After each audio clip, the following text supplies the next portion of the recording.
Primeira dinâmica da oração é que existe uma relação entre oração e o tempo. Fala comigo, oração e o tempo. Eclesiastes 3 diz que há um tempo e uma ocasião determinada para cada propósito debaixo do céu. O fato de Deus não responder a sua oração no tempo em que você espera que Ele responda não significa que Ele não tenha respondido. Talvez a sua resposta só não tenha chegado. A Bíblia diz que Daniel está orando, dias depois chega a sua resposta. Olha para mim e pega isso aqui. Então o anjo se apresenta para Daniel e fala: Daniel, desde o dia em que você orou, o Senhor enviou resposta, mas eu fui resistido pelo príncipe da Pérsia nas regiões celestiais. Ou seja, dias depois a resposta chega, mas desde o dia em que Daniel clamou, a resposta foi enviada. Vou falar isso de novo e alguém incendiado por Jesus desse lado esquerdo vai pegar essa chave. No mesmo dia em que Daniel ora, Deus responde, mas dias depois a resposta chega. É como uma mulher grávida, uma mulher estéril que não pode gerar, pode receber a vida no seu ventre da noite para o dia, mas o bebê não vai nascer no dia seguinte. Você precisa esperar o tempo da gestação.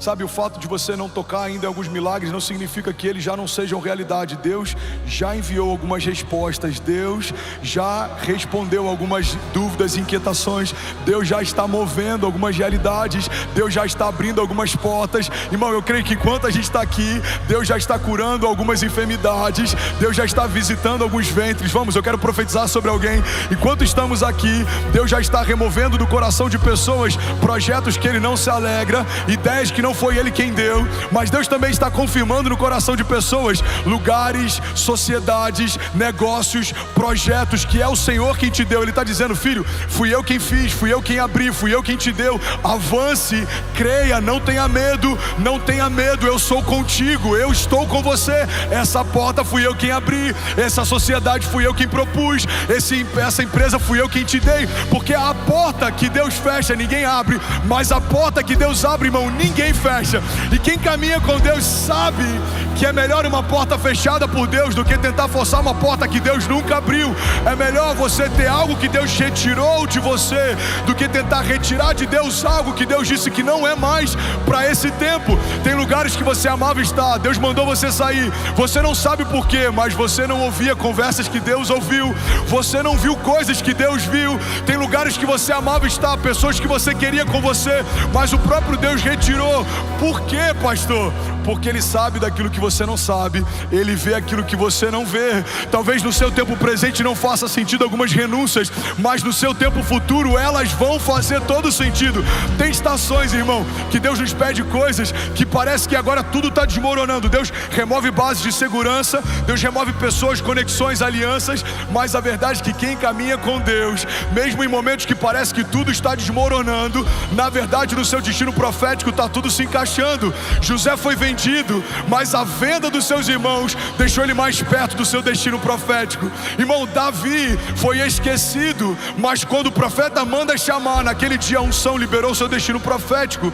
A gente vê muitos homens de Deus que por algum momento eles foram empurrados por uma tribulação ou tempestade, mas aquela tempestade foi o passaporte para o cumprimento de um destino profético.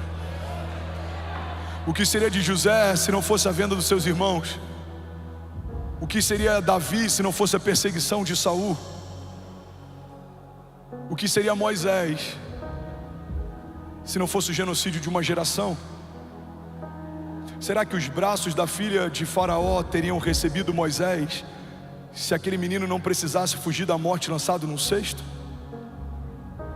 Será que José falaria para o copeiro e para o padeiro a respeito de revelação de sonhos se não estivesse no mesmo cativeiro em que eles estavam? Será que Daniel teria visto o que viu naquela cova enquanto leões jejuaram na presença dele, se ele não tivesse permanecido fiel e inabalável diante da perseguição? Será que eu e você estaríamos de pé se Jesus tivesse afastado o cálice e não tivesse obedecido à vontade do Pai?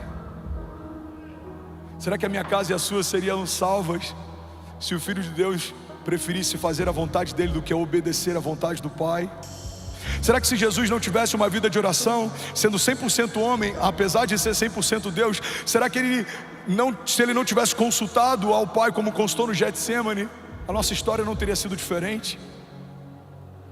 Glória a Deus por Judas e pela sua traição, liberou o destino profético de toda a humanidade. Glória a Deus pela venda dos irmãos de José e pela forma como eles passaram a resisti-lo, empurraram José para o seu governo. Glória a Deus pelo cesto que carregava Moisés no rio. A mulher que iria pegá-lo minutos depois liberaria sobre ele realeza. Glória a Deus pelas minhas tribulações e faltas, porque a doença de 2017 me deu autoridade para ministrar sobre enfermos. Glória a Deus pelos desafios que a gente passou quando não tinha direito o que comer, porque isso me deu liberdade para tirar famílias da rua e liberar sobre elas um destino profético. Glória a Deus pelas perseguições ministeriais e homens fortes que tentaram apagar o meu nome, porque eu permaneci fiel e o próprio Deus soprou o meu nome em lugares em que alguns desses homens não têm mais acesso, não podem entrar. Glória a Deus, irmão, pelas lutas e tribulações que, como Paulo diz, são leves e momentâneas, mas elas estão gerando em nós uma glória eterna que pesa mais do que todas elas. Glória a Deus pelos testes, porque são eles quem nos promovem. Glória a Deus pelas faltas, porque são elas que fazem a gente reconhecer o que de fato importa. Quando todas as nossas bases são removidas, a gente se lembra que tudo que a gente precisa, a gente já tem. Jesus, o autor e consumador da nossa fé, Ele é poderoso para restituir o que foi roubado. Ele é poderoso para te dar o que tentaram tirar de você. Mas para isso você precisa, irmão, ouvir os céus. Talvez ao seu redor as palavras são palavras de desânimo, de cansaço, de morte, mas as palavras que Deus tem para você são palavras de vida e de eternidade. Talvez alguém perto de você vai dizer: 2024 é o ano mais desafiador da nossa empresa. Mas alguém que ouve os céus precisa se levantar e declarar: não, 2024 é um ano de aceleração sobrenatural. Nunca vimos o que veremos a partir de agora. Talvez alguém na tua família vai dizer: eu nunca vi um ano tão difícil, com tantos desafios. Alguém precisa se levantar nessa casa e dizer: não, 2024 é um ano da dupla honra de Deus. Os céus estão abertos e nada vai faltar. Vamos, alguém comigo? Não vai faltar unção, não vai faltar recurso, não vai faltar direção, não vai faltar alegria, não vai faltar saúde, porque alguém que ouviu os céus está comunicando à terra: é tempo de viver milagres, é tempo de se levantar, é tempo de fluir em dons, sinais e maravilhas. Igreja de Jesus, levanta e resplandece. Alguém comigo aqui?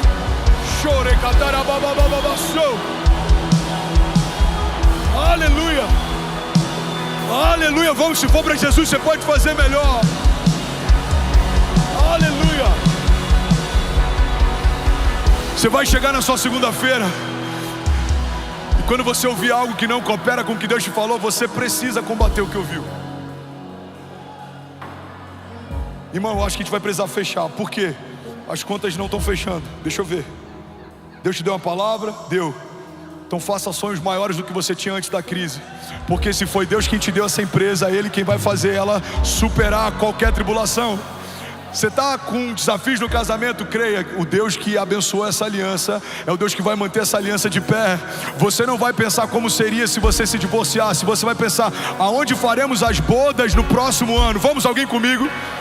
Se alguma mulher aqui não consegue gerar, coloca a mão sobre o seu ventre.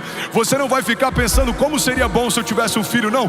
Você vai pensar qual o nome que ele vai ter quando o Senhor me der. Irmão, a fé é uma dinâmica de antecipação. Tratar as coisas que não são como se já fossem. Alguém comigo aqui, diga amém. Levante suas mãos, declare com autoridade, diga: Pai, eu creio que há poder no nome de Jesus. Diga: eu creio que há poder em toda palavra que sai da boca de Deus a meu respeito. Diga: e a despeito do que o inferno está dizendo, eu carrego uma palavra de Deus. Diga: o Senhor não é homem para que minta, nem filho do homem para que se arrependa. Se Deus disse que vai acontecer, eu sei, no céu já aconteceu.